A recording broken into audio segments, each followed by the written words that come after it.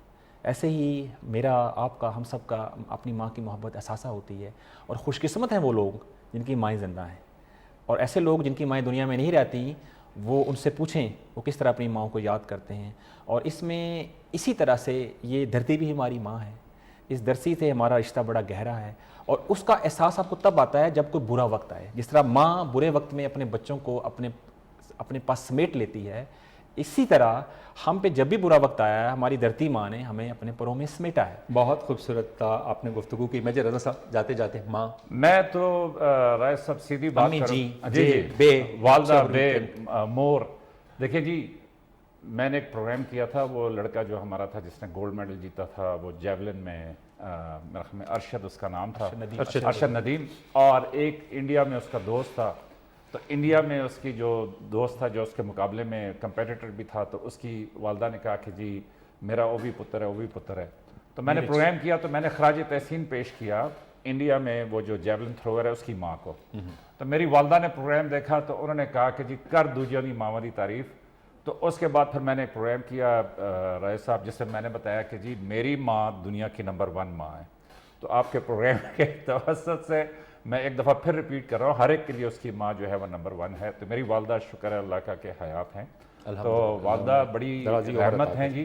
اور میرے حساب سے والدہ جو ہے وہ ساری زندگی بچوں کے اوپر قربانیاں ہی دیتی ہے. کیا خوبصورت بات آپ نے کی. آپ دونوں مہمانوں میجر رضا صاحب دفاعی تجزیہ کار ہیں, پروفیسر ڈاکٹر مدثر مختار صاحب آپ کا بہت شکریہ کہ آپ نے وقت نکالا اور آپ K2 کی یہ پروگرام کو آپ نے زینت بخشی اور آپ تشریف لائے.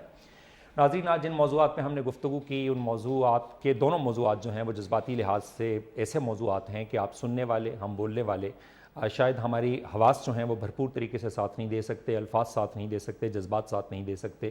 پاکستان کو اللہ نے اپنی نصرت سے ایک فتح اور فتح مبین سے نوازا.